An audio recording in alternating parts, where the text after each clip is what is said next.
camino, cumples. Buenos días, mis hermanas.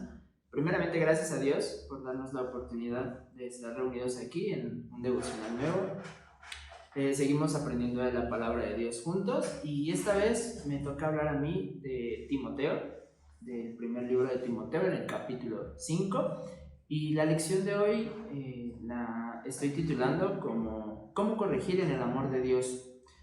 Hay que recordar que este libro de Timoteo está pues dirigido a él. Pablo ya lo tenía como pastor, era joven, empezaba a meterse de lleno en Dios.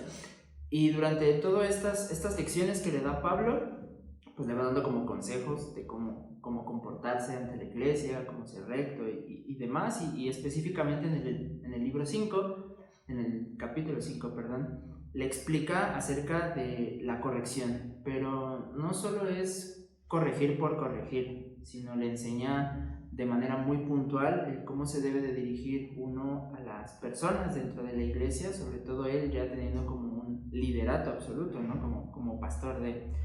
Y el versículo base es en Timoteo 5, el 1 y 2, y dice: no reprendas al anciano, sino exhórtale como padre, a los más jóvenes como hermanos, a las ancianas como a madres, a las jovencitas como hermanas, con toda pureza. Y aquí vienen dos palabras muy importantes, y es reprender y exhortar. Son palabras que hoy en día las podemos tomar como sinónimos o como similares, pero realmente son contrapartes. Es una cosa muy diferente una de otra, y reprender es prácticamente hacer daño con tus palabras, es pegar, es castigar, es ser una persona completamente cruel a la hora de expresarte en cómo hablas o te diriges a alguien. Y exhortar lo haces con respeto, con educación, eres empático, pero no te vas del punto, es decir, sigues corrigiendo, pero lo haces ya de una manera muy amorosa. Y lo hace con los ancianos primordialmente porque son la base de la iglesia, es la persona que ya ha recorrido todo el mundo, conoce de Dios, ya tienen, la mayoría de ellos manejan pues diferentes ministerios, y Pablo le dice que hay que ser educado ante ellos, no es omitir sus errores, sino es saber corregirlos con amor. Y es muy importante esto porque lo vemos también en Levítico 19, 32 y 33, dice: delante de las canas te levantarás y honrarás el rostro del anciano, y de tu Dios tendrás temor, yo Jehová. Cuando el extranjero morare con vosotros, en vuestra tierra no le oprimiréis. Y aquí te vuelve a decir lo mismo, hay que ser educados con la gente adulta. No por ello podemos omitir sus faltas, pero sí debemos de ser responsables con lo que nosotros vamos a decir y la manera en la que nos vamos a dirigir de ellos, por el respeto que tenemos por el simple hecho de ya ser una persona pues adulta. Y el siguiente punto es eso, hay que ser cuidadosos en la manera en la que nosotros pues reprendemos, ¿no? Y es bien complicado porque no siempre la gente va a aceptar las reprensiones de manera positiva. Generalmente te sientes atacado cuando un líder, cuando un pastor, cuando tu maestro, cuando tus propios papás te tratan de corregir algo, te sientes atacado, estás molesto porque dentro de tu corazón tú estás haciendo lo correcto o sientes que estás haciendo lo correcto. Entonces cuando llega el Espíritu Santo, cuando llega uno de los líderes, cuando llega tu pastor y hablan contigo, pues en ese momento te sientes atacado. Pero también es importante esto, porque es de sabios entender que a lo mejor algo hicimos mal, como se dice coloquialmente, bajar la cabeza y aceptarlo, ¿no? Aprender de ese error y mantenerte en el camino. Y no es fácil, tanto el reprender como el recibir la reprensión no es nada fácil. Entonces aquí a Timoteo pues se le está enseñando la manera en la que debe de dirigirse para pues tener cuidado en la manera en la que se dirige a los ancianos, pero haciéndoles ver el error en el que están cayendo. Y en Timoteo, en versículo 20, en el capítulo 5, dice: a los que persisten en pecar, repréndelos delante de todos, para que los demás también teman. Y esto es importante. hacer una reprensión en público no es para exhibirte, no es para que lo tomes personal, no es para que te indignes, no es para que te vayas de la iglesia, sino para que la iglesia entienda que dentro de no puede existir el pecado. O sea, dentro de la iglesia, en cualquiera de los ministerios, sin importar si tú eres el líder, si solo vas entrando o si ya llevas 30 años sirviendo, no puede existir el pecado. Y el hacerlo de manera pública es hacerle ver a la iglesia que no se puede permitir que alguien esté en pecado sirviendo, porque puedes ocasionar que todo lo demás caiga. Y dos, pues para que con amor las demás personas te ayuden a tratar de corregir esa parte, ¿no? Entonces, si en algún momento nos toca ser reprendidos en público con 2, 3, 10 testigos, pues también nosotros debemos de recibirlo con amor, hermanos. E insisto, es muy difícil tanto que te traten de corregir como la persona que está recibiendo la corrección. Entonces, si desde el inicio no tenemos cuidado en cómo nos estamos dirigiendo a los hermanos, pues con mayor razón va a ser difícil para la otra persona pues recibir esa corrección. Entonces, pues sí, hay que tener cuidado.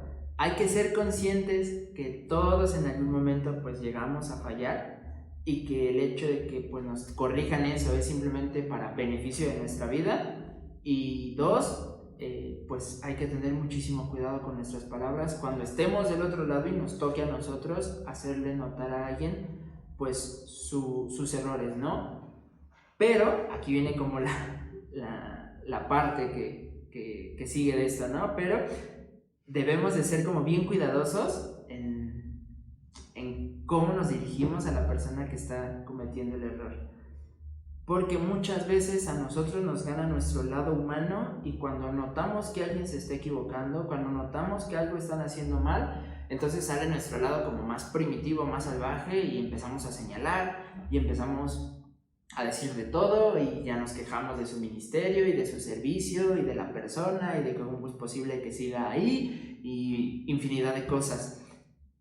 Y eso también Pablo le habla a Timoteo de manera bien fuerte y bien directa. En el versículo 21 y 22 dice: te encarezco delante de Dios y del Señor Jesucristo y de sus ángeles escogidos, que guardes estas cosas sin prejuicios, no haciendo nada con parcialidad, y no impongas con ligereza las manos a ninguno, ni participes en pecados ajenos. Consérvate puro.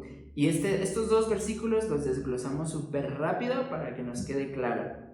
Te encarezco delante de Dios y del Señor Jesucristo y de sus ángeles escogidos, que guardes estas cosas sin prejuicios. Él está poniendo como primer punto Dios, su Hijo, los ángeles, que son como los que nos están observando todo el tiempo, y es Él cómo nos vamos a dirigir a las personas que están entrando en pecado. No podemos hacer diferencia de rangos, de edades, de sexo, no podemos hacer diferencia en si es nuevo, si es viejito, si lleva aquí sirviendo 20, 30 años, sino el pecado como tal. Recordemos que ante los ojos de Dios no hay pecado grande ni pecado pequeño, al final todos son pecados. Y que si no somos cuidadosos en erradicar de raíz esos pecados, poco a poco nos vamos convirtiendo en piedras de tropiezo. Pero también le dice a Timoteo que no podemos ser prejuiciosos y que no porque sea a lo mejor un anciano o porque sea un líder de ministerio lo tengamos que omitir y entonces digamos, solito va a aprender y Dios va a hablar con él y entonces no nos metamos porque pues él es líder de ministerio o es un hermano que lleva aquí toda su vida y pues como yo me voy a meter con él, ¿no? Entonces aquí le dice pues que actúe de manera correcta ante los ojos de Dios, que no lo haga con prejuicios, que no sea una persona pues grosera, porque pues ya lleva varias instrucciones de parte de Pablo, y dice no haciendo nada con parcialidad, y es lo mismo, no podemos tomar en cuenta la jerarquía de las personas, no podemos simplemente omitir y decir, bueno, es que pues es líder del ministerio de la alabanza, o es el líder del ministerio de Ujieres, o es que es un hermano que pues ya lleva con nosotros muchísimo tiempo. Realmente no funciona así las cosas con Dios. O sea, si Dios nos está dando la instrucción de interceder por alguien que está equivocándose, pues lo tenemos que hacer con todo el amor del mundo, pero lo tenemos que hacer. Porque si no, al final nosotros estamos contribuyendo a ese pecado, porque nosotros estamos haciendo omisión de él, como si no existiera, y no es así. Entonces, si dentro del Espíritu Santo está que nos permita a nosotros corregir, pues entonces lo debemos de hacer. Si no está dentro del Espíritu Santo o no estamos siendo movidos por el Espíritu Santo, pues entonces no es nuestra responsabilidad hacerlo y ya le tocará a alguien más. Por eso es que hay que tener cuidado con esa parte de no hacerlo con prejuicios, porque cuando alguien se equivoca, para nosotros es muy fácil señalarlo y decir, es que tú estás haciendo estas cosas mal, o es que yo lo estaría haciendo de esta manera y pues eso no es correcto. Entonces, si no es por parte del Espíritu Santo, pues obviamente va a salir nuestro lado humano y lo vamos a hacer criticando y no exhortando con amor. Entonces nos estaríamos saltando pues la primera enseñanza que nos pone Pablo, ¿no? Y que no es exhortar y no reprender. Entonces, si desde el principio estamos reprendiendo, pues quiere decir que ya estamos haciendo las cosas mal. Y después dice, no impongas con ligereza las manos a ninguno. Esta parte en específico es muy especial, porque bueno, sabemos que imponer las manos es cuando la iglesia intercede por ti, entra en oración contigo, es la cobertura que te da la iglesia a ti como ser humano. Entonces, antiguamente, cuando alguien pecaba, se apartaba de la iglesia y regresaba a la cobertura de Dios, la iglesia oraba por ellos, se le daba esa cobertura de bendecirlo. Entonces dice que no imponga las manos con ligereza a ninguno. Es decir, si alguien falló, se tuvo que apartar de la iglesia para que estuviera en corrección y quiere regresar a la iglesia, pues no puede regresar inmediatamente, a lo mejor en el ministerio en el que ya estaba o con el puesto en el que ya estaba, porque primeramente deberá ser probado por Dios dentro de la iglesia. No podemos simplemente creer que la gente cambia de la noche a la mañana, y no porque dudemos de Dios, sino porque lleva un proceso todo esto. La corrección de Dios lleva un proceso.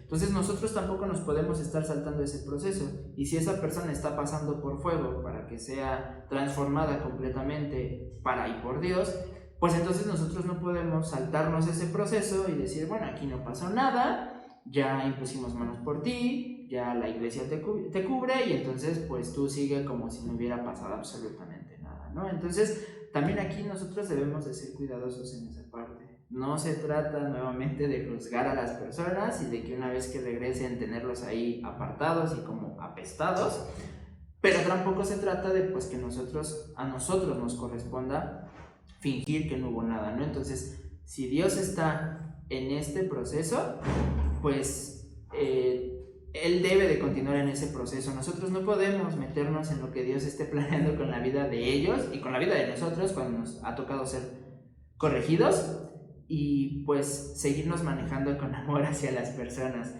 No olvidemos que pues al final por algo Pablo le está enseñando en este orden a ser cuidadoso con los ancianos, a saber dirigirse a las personas, a no omitir pecados sin importar el rango en el que esté, pero tampoco tomar a la ligereza cuando las personas pues reconozcan este pecado y pues regresen a la cobertura de Dios, ¿no? Y por último, ya como para cerrar este tema, en el versículo 8 dice, porque si alguno no provee para los suyos y mayormente para los de su casa, ha negado la fe y es peor que un incrédulo. Y este versículo lo tomo como último porque muchas veces nosotros tomamos apariencias dentro de la iglesia que no tenemos en nuestra casa. Llegamos aquí con la máscara de yo soy perfecto, soy puro, soy santo, yo tengo la autoridad para corregir a los demás en sus pecados, pero resulta que dentro de nuestra casa nosotros estamos haciendo lo mismo o peor de la gente a la que nosotros estamos exhortando a comportarse bien. Entonces, si desde casa nosotros no podemos meter en orden nuestra vida, la vida de nuestra familia, de nuestros hijos, los que ya tengan, no sabemos honrar a nuestros padres o a la gente mayor dentro de nuestra casa, pues es obvio que dentro de la iglesia no podemos llegar a aparentar eso, porque nuevamente nos estamos convirtiendo en piedra de tropiezo, porque al final si nuestras palabras no están ligadas a las acciones que nosotros traemos fuera de la iglesia, pues es obvio que lo que nosotros digamos, en lugar de bendecir, acabará confundiendo a las personas. Y es por ello que nosotros debemos de tener cuidado en seguir estas instrucciones que Pablo le dejó a Timoteo. Y no solo porque sea Pablo y porque pues sea lo que sea él, ¿no? Sino porque realmente lo que dice pues está inspirado por el Espíritu Santo. O sea, al final todo lo que Pablo le está enseñando a Timoteo no es simplemente porque un día amaneció Pablo y dijo, hoy le voy a enseñar esto a él, sino porque Dios le pone en su corazón el cómo se tiene que dirigir. Timoteo ya estaba dirigiendo una iglesia, ya era una persona que tomaba pues un liderazgo, ya Pablo ya había pasado por ello, entonces no podemos tomar a la ligereza todo eso. Y pues es complicado, hermanos, repito, corregir y ser corregidos. En ningún momento de nuestra vida va a ser fácil, pero si todo momento estamos bajo la cobertura del Espíritu Santo, entonces pues aunque sea muy complicado, sea incómodo o nos duela si nos toca ser corregidos, pues debemos aprender a recibirlo con amor, porque al final si Dios nos está corrigiendo es porque nos ama. Y segundo, si nos toca corregir, hay que hacerlo como si fueran nuestros propios hijos. Entonces, bueno, pues mis hermanas, les agradezco mucho pues que vean esto. Los invito a que sigan leyendo la Biblia, a que sigan aprendiendo con estos devocionales, a que se mantengan en oración con Dios y que si tienen algún problema, necesitan mantener algo en casa o dentro de la iglesia, pues lo puedan platicar. No es bueno tampoco mantener corajes o mantener disgustos dentro de la iglesia porque pues no son de bendición para nadie. Pues recuerden que al final Dios los tiene bajo su cobertura y creo que es lo más especial y lo más importante dentro de nuestra vida. Bendiciones, mis hermanos, que Dios me los bendiga mucho en donde sea que vayan y les mando un fuerte abrazo. Te llamamos milagroso, abres camino, cumples promesas.